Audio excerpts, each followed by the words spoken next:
Halo semua, selamat datang di video ini. Saya Tepan, dan di hari ini kita akan bahas tren terbaru dalam dunia bekerja. Seiring berkembangnya teknologi dan gaya hidup kita, cara kita bekerja juga berubah drastis.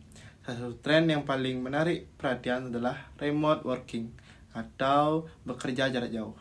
Yuk kita eksplor lebih jauh bagaimana tren ini mempengaruhi dunia kerja kita. Seiring dengan pandemi yang mengubah cara kita bekerja, banyak perusahaan mulai mengadopsi model kerja yang lebih fleksibel. Ada beberapa tren utama dalam dunia kerja saat ini. Yang pertama ada remote working, bekerja dari mana saja. Yang kedua ada hybrid working, kombinasi kerja di kantor dan dari rumah. Yang ketiga munculnya gig economy, banyak pekerja beralih ke pekerjaan freelance atau kontrak. Dan yang terakhir ada digitalisasi kerja, teknologi menjadi pusat dari hampir semua aktivitas kerja.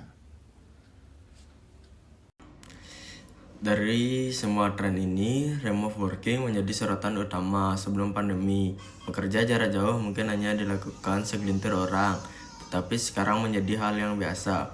Banyak perusahaan global seperti Google dan Microsoft menerapkan kebijakan kerja jarak jauh penuh atau sebagian. Tetapi kenapa tren ini begitu populer? Remote working menawarkan banyak keuntungan seperti 1. Kebebasan lokasi, Anda bisa bekerja di mana saja.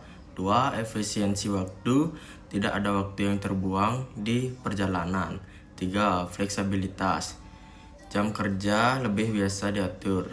Namun ada juga tantangan yang harus dihadapi, seperti 1. Kesulitan untuk menjaga produktivitas. 2. Kurangnya interaksi sosial. 3. Tantangan teknologi seperti internet yang lambat. Untuk memahami lebih dalam, saya berbicara dengan Pak Ida Bagus Angga Priambada, seorang pekerja remote yang sudah berpengalaman. Mari kita dengarkan ceritanya. Sebelum itu Pak, boleh perkenalkan diri dulu dan latar belakang. Halo, nama saya Angga. Saya bekerja di salah satu perusahaan e-commerce di Jakarta. Saya bekerja sebagai software engineer di perusahaan itu dan saya full remote. Sebelum-sebelumnya juga saya bekerja di perusahaan-perusahaan IT yang menawarkan benefit full remote sebagai salah satu benefit kerjanya. Ya, itu aja sih kalau dari saya. Oke. Perkenalannya. Untuk pertanyaan pertama Pak, bisakah cerita bagaimana pengalaman Anda bekerja secara remote? Oh, pengalaman bekerja secara remote. Jadi awalnya itu dulu saya bekerja itu kayaknya belum pernah dengar penawaran untuk kerja remote. Ini sebelum COVID ya. Sebelum COVID itu belum ada tuh, belum umum kalau orang itu bisa bekerja secara remote. Tapi kebetulan saya bekerja di salah satu agensi yang memberikan option untuk bekerja secara remote. Tapi batasan remote itu lebih kayak hybrid gitu, karena walaupun tidak tertulis di peraturannya, udah jadi peraturan umum untuk maksimum kita ambil remote workingnya 3 hari. Jadi semacam hybrid working lah gitu. Tapi waktu itu juga saya pernah remote lebih dari 3 hari. Dari situ dari pihak perusahaan sendiri nggak mempermasalahkan itu karena pekerjaan saya itu semuanya online karena berhubungan dengan software. Jadi semua pekerjaan saya itu semua bisa dikerjakan secara online. Istilahnya kita bisa bekerja sama dengan sesama software engineer juga bisa melalui GitHub. GitHub itu kayak semacam semacam website, semacam site yang kita bisa berkolaborasi dengan sesama software engineer dengan menggabungkan coding-codingannya kita ke dalam satu website itu gitu. Nah, remote working sendiri itu sangat beneficial ya buat saya, soalnya kan saya sudah berkeluarga, jadi saya tidak terbatas dengan ini. Kita ngomongin prosnya dulu, nanti kita ngomongin konsen ya. Jadi prosnya dulu nih. Prosnya itu udah jelas kita nyaman ya, kita bekerja di tempat yang kita mau, nggak harus bekerja di kantor. Kita juga bisa membagi waktunya kita secara mandiri, jadi kita nggak harus terpaku 9 to 5 kita berada di depan komputer. Kita bisa selama pekerjaan kita itu bisa selesai semua, kita bisa membagi waktu kita sendiri.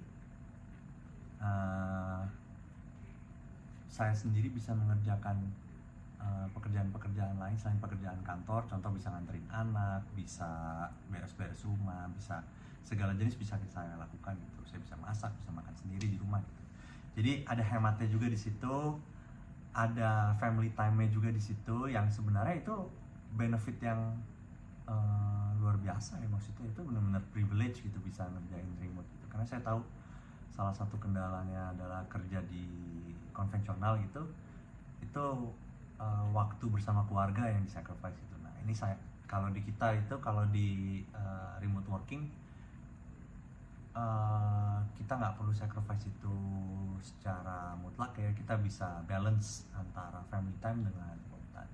Itu prosesnya ya. Tapi kalau konsep juga ada. Konsep itu ya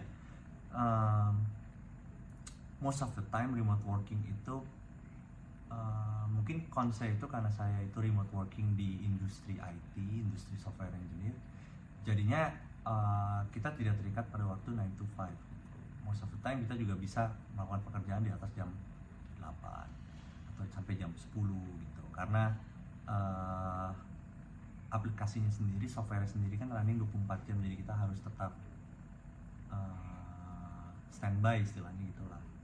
Nah terus konsep lagi adalah kalau misalnya kita bekerja di rumah, itu ada kemungkinan distractionnya banyak, jadi kita tidak fokus terhadap kerjaan kita gitu. Nah itu salah satu yang penting kalau misalnya kita mau consider remote working. Jadi yang kita consider itu adalah apakah tempat bekerjanya itu mumpuni, dalam artian di dalam suatu tempat kerja yang remote itu bisa nggak kalian itu bekerja secara fokus gitu. Apakah terlalu banyak distraction? Karena kalau misalnya kita kerja remote tapi kita gampang ke distract, yang ada malahan pekerjaan kita terlantarkan gitu. Jadi harus benar-benar komit sama kerjaan tetap, walaupun bisa bekerja di mana saja. Itu bukan berarti kita tidak bekerja, itu kita harus justru lebih fokus bekerjanya karena kita bisa bekerja di mana saja dan waktu itu ditentukan sama kita. Jadi kita harus lebih bertanggung jawab. Itu konsep. Oke. Next. Untuk pertanyaan selanjutnya itu, bagaimana Anda menjaga produktivitas dan keseimbangan kerja hidup? Produktivitas dan keseimbangan kerja hidup di remote working ya? Ya, di remote working.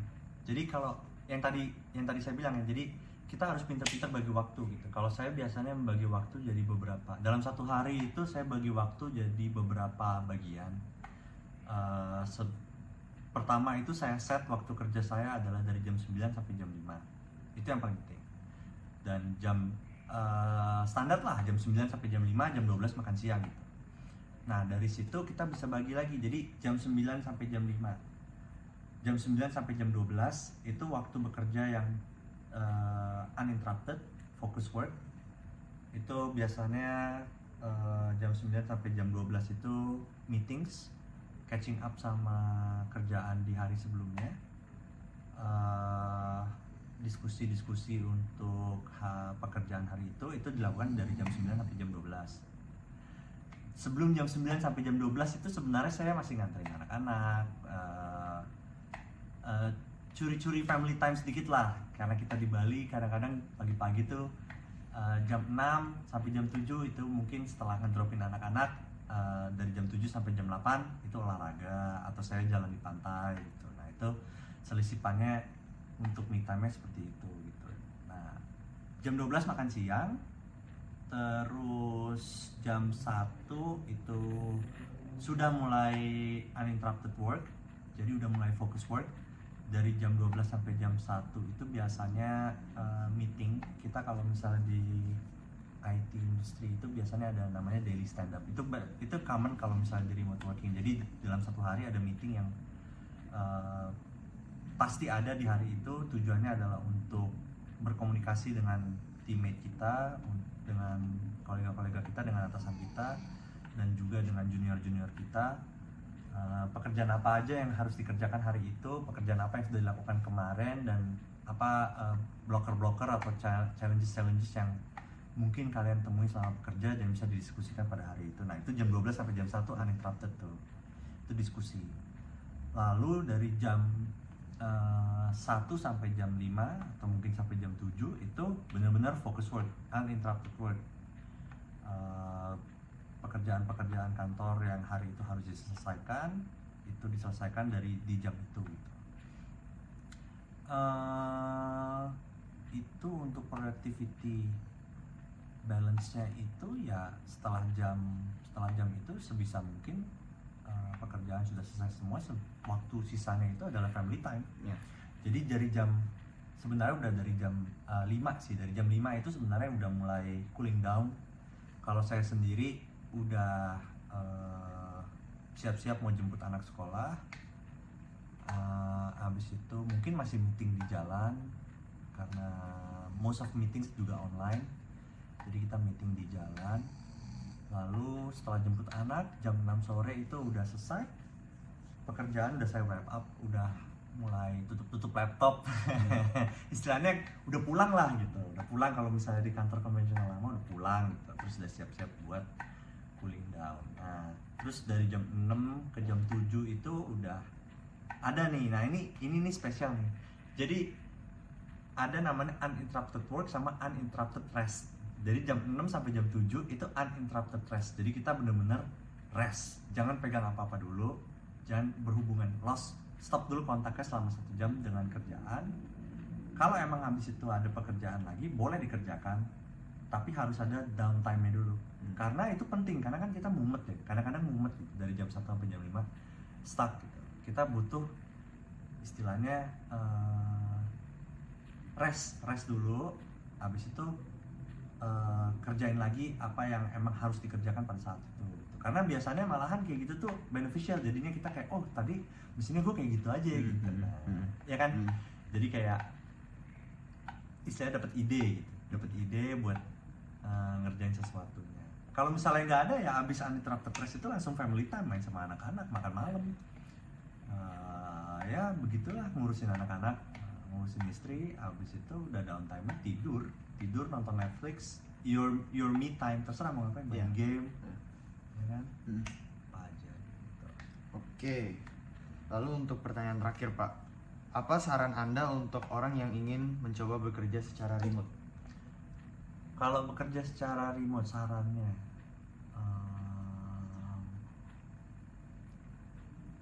itu harus pintar berkomunikasi.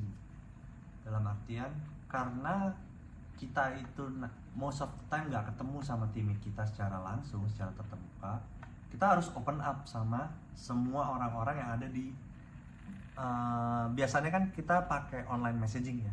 Nah itu kita harus open up.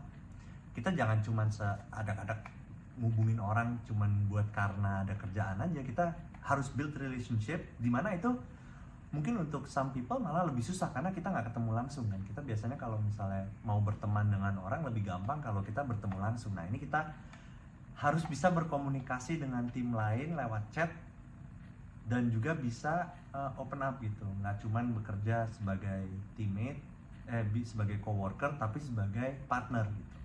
Kita harus bisa komunikasiin maunya kita apa, kita harus pintar.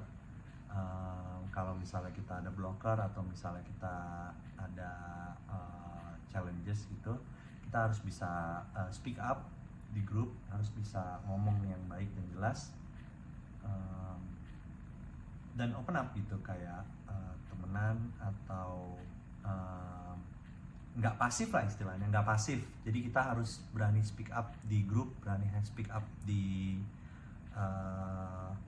forum-forum yang emang berhubungan sama kerjaan. Tujuannya juga untuk nunjukin kalau kita ada di sana nih gitu. Kalau ada orang yang mau approach kita pun juga nggak segen gitu. Penting itu. Kalau remote working itu komunikasi penting nomor 1. Nomor 2 itu yang tadi, harus punya time management yang baik. Time management itu penting. Kalau kita nggak punya time management yang baik, itu gampang banget kita nunda-nunda kerjaan, procrastinate istilahnya. Karena kita tetap di rumah gitu, atau di mana, di cafe atau mungkin lagi di luar gitu kan. Nah itu distractionnya luar biasa banyak. Harus bisa time management, disiplin, dan communication. 3 itu yang penting. Oke. Itu aja. Ya, segitu aja Pak. Terima kasih ya. Sama-sama. Jadi, bagaimana masa depan remote working? Menurut banyak ahli, tren ini akan terus berkembang, terutama dengan teknologi seperti AI dan perangkat lunak kolaborasi yang semakin canggih. Namun, penting juga untuk menciptakan keseimbangan antara fleksibilitas dan kebutuhan kolaborasi tim. Itulah pembahasan kita tentang tren terbaru dalam dunia kerja, terutama remote working. Tren ini telah membuka banyak peluang baru, tetapi juga membawa tantangan yang harus kita atasi. Apa pendapat kalian tentang bekerja jarak jauh? Yuk tuliskan di kolom komentar, jangan lupa like, share, dan subscribe untuk video menarik lainnya. Terima kasih yang sudah menonton, sampai jumpa, bye-bye.